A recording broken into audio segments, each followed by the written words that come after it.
오늘은 삼위일체 주일로 지킵니다. 삼위일체는 하나님이 셋이면서 동시에 하나라는 신비한 신앙 고백입니다. 하나면 하나고 셋이면 셋이지 하나이면서 셋이라니 도대체 말이 되지 않은 엉터리라 말씀하는 분들도 있습니다. 맞습니다. 삼위일체는 우리 사람이 이해하는 범주에서 벗어나 있는 표현입니다. 하지만 사람들은 삼위일체 같은 존재론적인 신비만이 아니라 그냥 우리 눈에 보이는 생물체가 무엇인지도 아직 사실은 잘 모릅니다. 대서양 바다 밑에 한 3200m 그 깊은 바다 밑에 들어가면 열수구가 있습니다. 열수구는 지구 중심부에서 뜨거운 열기가 바다 밑에 구멍으로 뿜어져 나오는 그런 곳입니다. 근데 그 물의 온도가 407도라고 합니다. 우리가 온천을 갈 때 한 50도만 넘어도 우리가 발을 디디기가 어렵잖아요. 그냥 뜨거워서라는 그런 느낌이 아니라 잘못 디뎠다가는 살이 데일까 봐 걱정하니까요.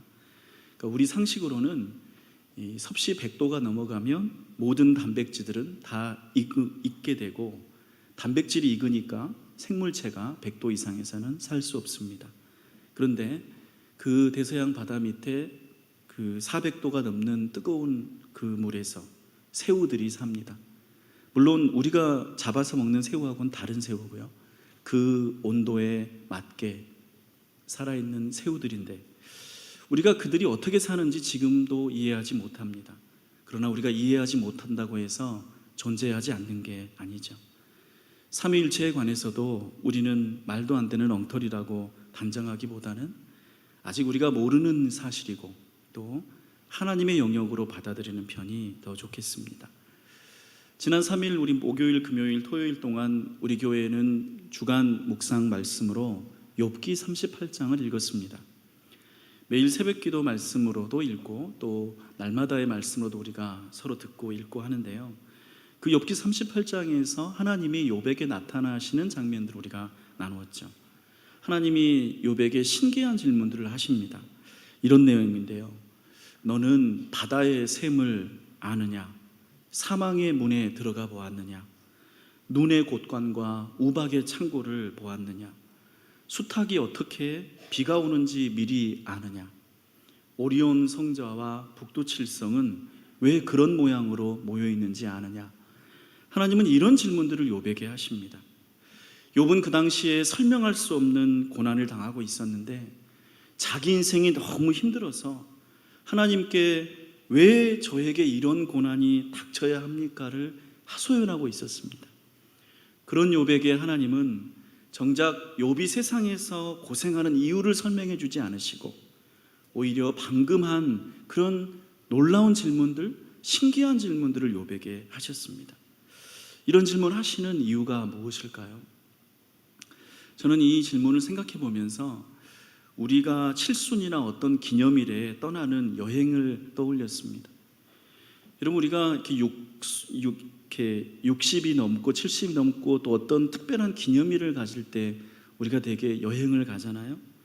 그럼 그때 여행 갈 때 잘 먹고 잘 쉬는 그런 거 택하는 분도 있지만 대부분은 다 그때는 멋진 풍경을 보러 갑니다.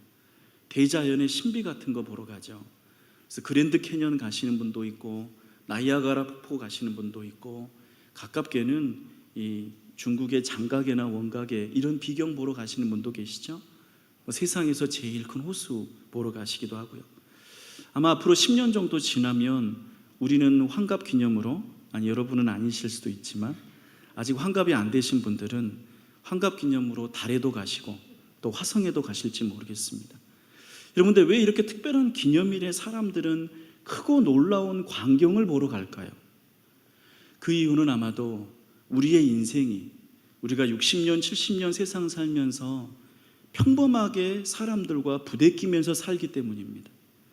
우리에게 정이 있고 미움이 있고 얽히고 설킨 복잡한 관계에서 사랑하기도 하고 갈등하면서 살아가는데 사실 우리 마음에 있는 눈물과 한숨과 하소연들은 날마다 우리가 얼굴을 마주하는 가까운 남편과 아내, 그리고 자식들, 아니면 회사 동료들, 믿었던 친구들, 이런 사람들 사이에서 우리에게 풀리지 않는 고민과 또 어려움들이 생겨납니다. 사는 게 참 힘들구나 이렇게 탄식하는 것은 하루하루의 밥벌이에서 생겨나는 일이죠. 그래서 특별한 기념일에 우리는 이런 일상의 평범함에서 벗어나려고 합니다.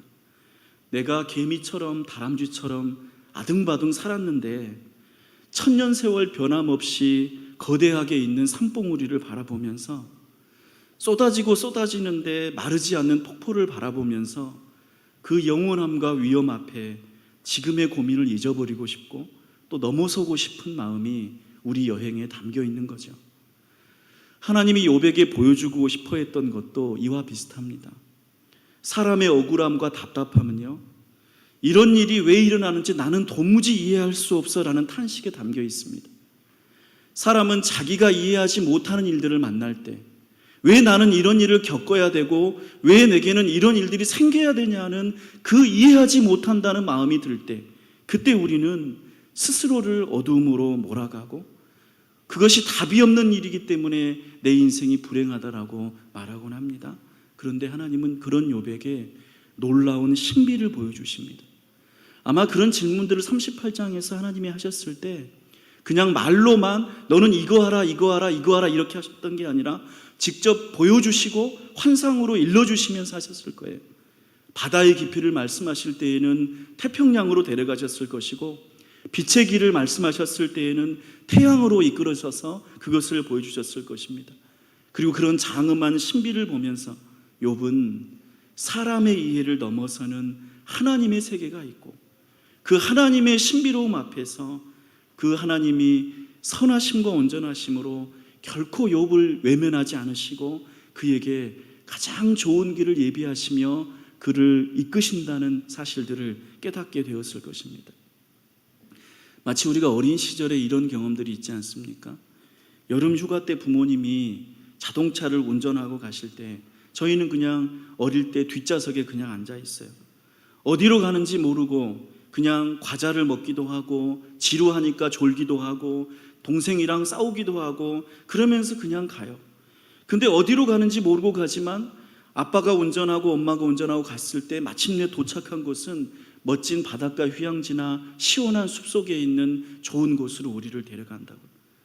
지금 내가 일어난 일들을 뒷좌석에 앉은 어린아이처럼 알지 못하더라도 하나님께서 우리의 인생을 인도하시니까 그것을 믿으라고 하나님은 욥에게 깨우쳐 주시는 거죠. 나는 잘 모르지만 하나님은 다 계획이 있으시구나. 이런 고백들을 욥에게 일깨우시는 게 그 환상이요 질문이라고 우리는 알 수 있습니다. 존귀한 성도 여러분, 1년에 한 차례 우리가 성령 강림 주일을 지나고 이 성령 강림 후 첫째 주일을 삼위일체 주일로 기념합니다. 우리가 이해하지 못하는 신비 앞에 서는 것입니다. 삼위일체를 기념하는 까닭은 우리가 삼위일체를 알고 깨달으라고 주는 게 아닙니다. 성부 하나님과 성자 예수님과 성령님이 셋이면서 동시에 하나라는 사실을 우리는 결코 이해할 수 없을 것입니다. 그러나 그렇게 신비하게 존재하신 하나님, 그렇게 우리에게 알 수 없는 방식으로 존재하신 하나님께서 우리를 향한 선한 뜻을 품으실 때 그분이 그렇게 신비롭고 놀라우신 방식으로 우리의 인생들을 능히 구원하시고 복 주실 수 있다는 사실을 우리는 믿는 것입니다. 여러분, 삼위일체 앞에서 우리의 한계가 있는 이해와 또 우리의 삶에 대한 궁금증을 넘어서 하나님의 놀라우심과 신비함에 맡기는 여러분의 믿음이 되시기를 축복합니다. 우리 오늘 말씀 19절을 같이 읽습니다. 그러므로 너희는 가서 모든 민족을 제자로 삼아 아버지와 아들과 성령의 이름으로 세례를 베풀고, 우리는 이 말을 예수님이 직접 하셨다고 받아들이는데요, 여기서 아버지와 아들과 성령의 이름으로라고 말할 때 이 이름이 단수 명사입니다. 그러니까 예수님은 지금 하시는 말씀이 아버지의 이름과 아들의 이름과 성령의 이름이 모두 같은 하나라는 말씀을 하고 계십니다. 여러분, 이름이라는 게요, 지금도 그렇지만 우리가 이름을 붙일 때에는 서로 다르다는 구별의 의미로 이름을 붙입니다. 예수님 시대에도 이름이 없으면 없었지 서로 사람들이 다를 때에는 다 각자 이름을 갖고 있었습니다. 가끔 제가 목사님들 모임에 가는데 거기서 누군가 저희들 뒤에서 목사님이라고 부르면 거기 모인 사람들이 전부 다 뒤를 돌아봅니다. 왜냐하면 다 목사니까 누구를 부른지 구별이 안 되는 거예요. 여러분들이 오늘 예배를 마치시고 나가시는데 누가 여러분 뒤에서 권사님 이렇게 부르면 아마 여러분들 중에 절반이 뒤돌아보실 거예요. 누구를 말하는지 모르잖아요. 근데 이름이라는 거는 구별하라고 부르는 거거든요. 근데 예수님이 이렇게 말씀하세요. 아버지와 아들과 성령의 이름으로. 근데 이름이 하나예요. 아버지 이름과 아들 이름과 성령 이름이 같은 하나라고 예수님이 말씀하시는 거죠. 이 삼위일체 교리는 똑똑하신 학자분들이 지어낸 게 아닙니다. 예수님이 이렇게 말씀하셨기 때문에 우리는 그것을 받아들이고 하나님은 그렇게 존재하시는구나라고 믿을 뿐이죠. 그런데 우리가 이 말씀에서 주목할 부분이 따로 있습니다. 예수님은 무엇을 위해서 삼위일체적인 표현을 하셨을까요? 여러분 19절을 다시 보시겠어요? 여러분 여기서 예수님이 삼위일체를 말씀하시면서 무슨 얘기를 하려고 하시는 것 같아요? 먼저 세례가 보이시죠? 세례는 어떤 사람이 예수님 처음으로 믿을 때 받는 예식이잖아요. 그리고 그 다음에 가서라는 말이 보이시죠? 또 모든 민족을 제자로 삼아 이런 구절이 보이시죠? 예수님이 삼위일체를 말씀하시는데 어떤 교리적인 설명을 하시려는 게 아니에요. 하나님 아버지와 예수님과 성령님이라는 삼위일체를 얘기하는데 그것을 복음 전도를 언급하실 때 이 얘기를 하시는 거예요. 여러분 예수님이 왜 이렇게 얘기하실까요? 먼저 우리가 이런 장면을 생각해 볼 수 있어요.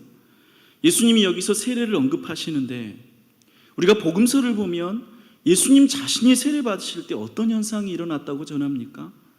예수님이 세례 받고 요단 강물에서 나오실 때요, 하늘이 열리고 하나님의 성령이 비둘기같이 그 위에 임하셨다고요. 그리고 하늘로부터 소리가 들렸는데 이는 내 사랑하는 아들이요 내 기뻐하는 자라고 하셨습니다. 성경에서 삼위일체 되신 하나님과 예수님과 성령님이 동시에 나타나신 장면이 바로 세례의 장면이었습니다. 그래서 예수님은 예수님 자신이 그런 삼위일체의 세례를 받으신 것처럼 예수님을 믿는 우리도 세례를 주고 받을 때에 이 삼위일체의 이름으로 받으라고 가르치신 것이죠. 이것이 예수님이 우리에게 주시는 예수님을 본받게 하는 형식이에요. 그런데 그 형식만이 아니라 의미들도 있습니다. 여러분 이 세례는 단지 물을 뿌리는 의식은 아니죠. 로마서 6장 4절에서 바울은 세례를 이렇게 말합니다. 그러므로 우리가 그리스도의 죽으심과 합하여 세례를 받음으로 그와 함께 장사되었나니 이는 아버지의 영광으로 말미암아 그리스도를 죽은 자 가운데서 살리심과 같이 우리로 또한 새 생명 가운데서 행하게 하려 함이라. 여러분 세례는 온전한 형태로 드리면 지금 우리는 이렇게 뿌리는 형태라지만 여러분 우리가 왜 이렇게 뿌리는 형태의 세례를 하는 줄 아세요? 우리나라 사람들은 복음을 처음 받아들일 때 이렇게 체면을 중시하고 또 우리의 몸을 사람들에게 보이지 않는 오래된 문화를 갖고 있었습니다. 그런데 만약에 우리가 처음 기독교 받아들일 때 세례 준다고 그래서 사람들 강으로 끌고 가서 온몸 흠뻑 젖게 하면 여러분 그 사람들 교회 다닐까요? 안 다닐까요? 안 다닙니다. 그래서 우리의 문화가 그랬기 때문에 우리는 몸을 젖게 할 수는 없었습니다. 그래서 이렇게 문화에 적응한 것이 물을 뿌리는 정도로 우리나라는 기독교 세례를 이렇게 했는데요. 그런데 원래 세례의 온전한 형태는 물속으로 온몸을 잠수하는 거죠. 물속에 들어가면 사람은 숨을 쉬지 못합니다. 숨을 멈춥니다. 그것은 우리의 죄가 하나님 앞에서 죽은 것을 뜻합니다. 그리고 다시 물 밖으로 고개를 내밀었을 때 우리는 숨을 다시 쉬는데 이것은 우리가 새로 태어난 새 생명이 되었다는 것을 의미합니다. 세례는 우리가 죄에서 죽고 하나님 안에 새 생명을 얻은 것을 기억하는 의식인 거죠. 또 히브리서 10장 22절은 이렇게 말합니다. 우리가 마음의 뿌림을 받아 악한 양심으로부터 벗어나고 몸은 맑은 물로 씻음을 받았으니 참 마음과 온전한 믿음으로 하나님께 나아가자. 세례는 물로 주는 의식인데 물이라는 것은 더러운 것을 씻어냅니다. 사람을 괴롭히는 악한 죄책감을 씻어내고 신실한 마음으로 온전히 하나님을 신뢰해서 그분에게 나아가게 하는 것, 이것이 세례입니다. 여러분 우리도 중요한 사람들 만날 때 평소에는 내가 지저분하게 있고 그냥 아무렇게나 있더라도 중요한 사람 만나러 가면 몸을 깨끗하게 씻고 용모를 단정히 하고 다듬어서 그에게 나아가는 것처럼 세례는 우리의 더러운 죄를 씻어내서 우리가 하나님께 나아가게 하는 길을 여는 그런 준비의 의식으로 우리에게 알려져 있습니다.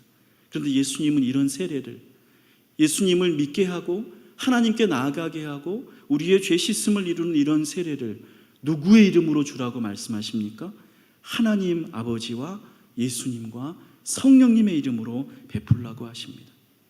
사람들을 죄의 고통에서, 무거운 짐에서, 끝없는 갈등에서 벗어나게 하고 내려놓게 하고 풀려나게 하는 이 일이 참으로 좋고 필요한 일인데, 그것을 내 힘으로 하지 말고, 그러니까 내 이름으로 하지 말고 내 착한 인상과 내 넉넉한 인심과 내 적극적인 성격으로 하지 말고 삼위일체 하나님의 이름으로 하라고 하시는 거죠. 여러분, 여기에는 굉장히 중요한 오해와 구분이 있습니다. 왜냐하면 우리 사람들은 어떻게 생각하냐면, 복음을 전하려면, 사람들에게 죄의 용서를 전하려면, 그들에게 새로운 인생이 있다는 것을 전하려면 남들에게 세례를 베풀기까지 그들이 예수님을 믿도록 하게 하려면 내가 착하고 내가 좋은 사람이 되어야 한다고 생각하기에, 내가 남들에게 자랑할 만한 게 있어야 된다고, 내가 부러움을 받는 인생이어야 된다고 생각하는 경향이 있다고요. 그러나 그 예수님은 그렇게 말하지 않으세요.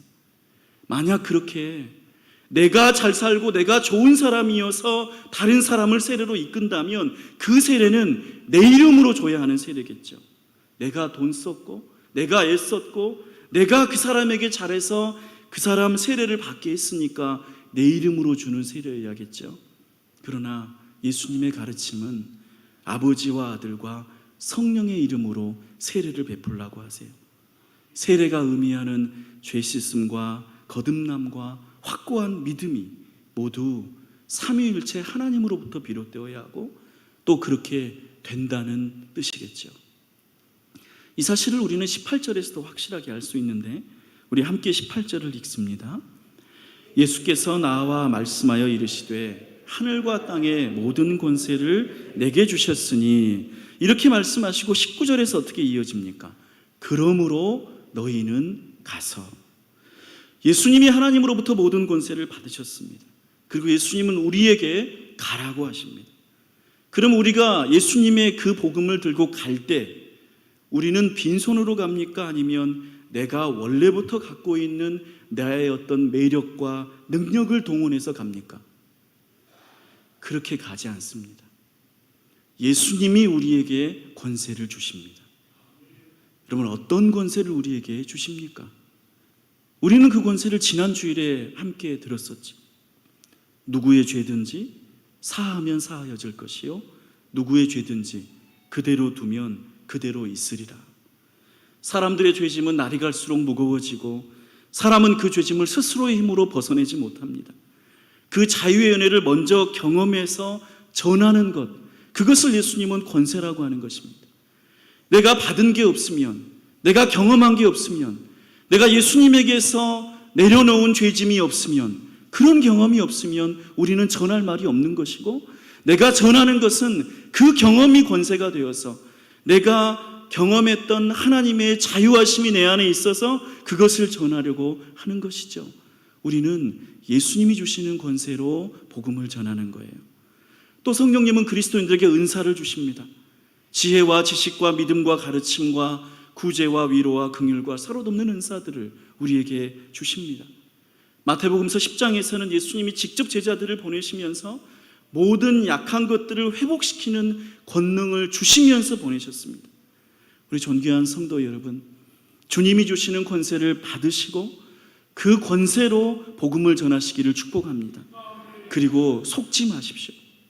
삼위일체 하나님의 이름으로 세례를 준다는 것은 내가 가진 권세로 복음을 전하지 않는다는 뜻입니다. 요즘 우리는 바이러스 감염증으로 사회적으로 불편과 불안을 크게 겪고 있습니다. 수도권 감염 사례에서 소규모 교회 모임들이 자주 보도가 되니까 그리스도인으로서 더 위축되고 부담이 됩니다. 사람들은 교회를 비난하고 교회에 대한 평판은 날로 바닥으로 떨어집니다. 교회들이 자꾸 감염되는 걸 보니까 하나님은 교회를 보호하지 않으시는가 보구나, 아니면 너희들이 믿는 하나님은 힘이 없는 가짜 신인가 보구나 조롱하는 소리도 들립니다. 그리고 상황이 그러니까 우리도 스스로 생각하기를 요즘은 복음 전하지 않는 게 좋겠다고 말합니다. 그런데 오늘 말씀 우리는 다시 봅니다. 예수님이 이 말씀을 하실 때 전염병이 돌았다면, 그러니까 이 시기에 전염병이 생겼다면 예수님은 지금은 때가 아니니까 나중에 해라고 말씀하셨을까요? 우리 인류 사회는 지난 2000년간 셀 수 없이 많은 전염병을 겪었는데, 그때마다 그리스도인들은 전염병이 생기면 교회의 문을 닫고 복음의 입을 닫고 복음을 부끄러워하면서 사람들의 손가락질을 피하기 위해 아무 일도 하지 않았을까요? 상황은 다르지만 초대교회가 시작되었던 로마 사회에서 성도들은 로마의 경기장으로 끌려가 사자와 같은 사나운 맹수들의 밥으로 던져졌습니다. 관중들은 야유했죠. 너희들이 믿는 하나님이 참신이면 사자들의 입을 막아줄 것이다. 그러나 많은 성도들은 사자밥이 되었습니다. 비록 구약 성경의 다니엘은 사자굴에서 살아났지만 초대교인들은 그렇지 못했습니다. 그래서 초대교회가 망했습니까? 성도들이 사자의 먹이로 죽어갔음에도 불구하고 예수님을 구주로 믿는 사람들은 더욱 많아져 갔습니다. 우리는 종종 예수님이 주시는 믿음의 바른 길에서 벗어납니다. 내 이름으로 세례를 주려고 합니다. 내 능력으로, 내 평판으로, 내 잘남으로 복음을 전할 수 있다고 생각합니다. 그리고 그 생각은 나는 아직 능력이 없고 지금은 상황이 좋지 않고 나는 아직 충분히 잘나지 못했으니까 복음을 전할 수 없다는 마음을 갖게 합니다. 사람들이 교회를 나쁘게 말하니까 지금은 때가 아니라고 말합니다. 그러나 예수님은 이렇게 말씀하시죠. 너희는 가서 아버지와 아들과 성령의 이름으로 세례를 주라고요. 예수님은 너의 이름으로 세례를 주라고 하지 않으세요. 예수님이 제자들에게 가지 말라고 하셨던 때가 있었어요. 성령을 받지 않았을 때요. 성령님이 아직 오시지 않았을 때에는 가지 말고 기다리라고 하셨습니다. 그러나 지금은 성령님이 우리와 함께 계십니다. 성령님이 바이러스가 창궐하니 오지 않으실까요? 하나님은 바이러스를 피해서 자가격리를 하고 계실까요? 지금도 하나님은 우리를 구원하시길 원하시고 우리에게 예수님의 복음을 전하기를 원하십니다. 여러분, 여러분이 하는 것은 여러분의 이름으로 전하는 게 아닙니다. 우리는 예수님이 주시는 권세로 복음을 전하는 것입니다. 하나님은 여전히 우리와 함께 계시고 우리에게 살아계십니다. 하나님은 오늘도 여러분들의 입술을 통해서 여러분들이 담대하게 복음을 전하기를 원합니다. 여러분, 내가 만약에 위축되어 있다면 내 사회적인 환경이 아니라 내게 주신 하나님의 은혜들을 다시 돌이켜 보십시오. 여러분, 우리는 주님이 하신 일들을 전하는 것뿐입니다. 우리 20절 말씀을 함께 읽습니다. 내가 너희에게 분부한 모든 것을 가르쳐 지키게 하라. 볼지어다 내가 세상 끝날까지 너희와 항상 함께 있으리라 하시니라. 예수님이 우리와 함께 계십니다. 이 말을 임마누엘이라고 합니다.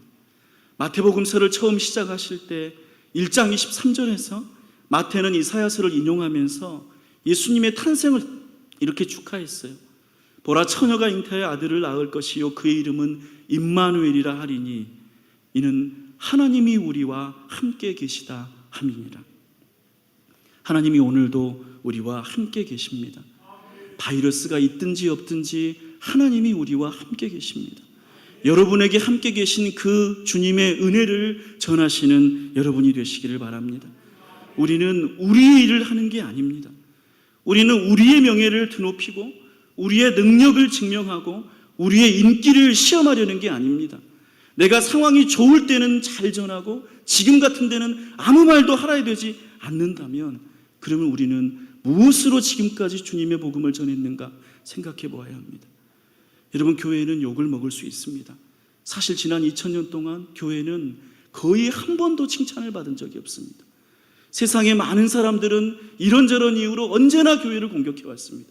물론 어떤 경우에는 그 공격들이 타당하기도 하고 우리는 그 비난들을 들어서 우리 스스로를 고쳐나가야 할 경우도 있습니다. 지금도 많은 교회들이 만약 방역의 지침을 지키지 않고 그냥 무대포로 예배를 드리면서 우리가 이렇게 해도 괜찮다고 말한다면 그 교회들은 비난을 당해도 마땅합니다. 그러나 여러분, 그런 소식들이 들릴 때에도 여러분의 믿음을 부끄러워하지는 마십시오. 우리가 전하고 부르는 구원의 노래는 내 잘남이 아니라 예수님의 이름입니다. 약한 나를 강하게 하시는 주님, 가난한 나를 부유하게 하시는 주님, 눈먼 나를 볼 수 있게 하시는 주님, 그 주님이 내게 행하신 일을, 그 행하신 일을 권세의 기쁨으로 알고 전하는 것이 우리의 복음이요, 우리가 하나님의 쉬지 않으신 은혜들을 나누는 그런 은혜의 역사인 줄로 믿습니다. 오늘도 함께 하시는 이 임마누엘의 주님이 여러분 곁에 함께 하시는 줄로 믿고 이 믿음으로 살아가는 저와 여러분 되시기를 축복합니다. 우리 기도하겠습니다.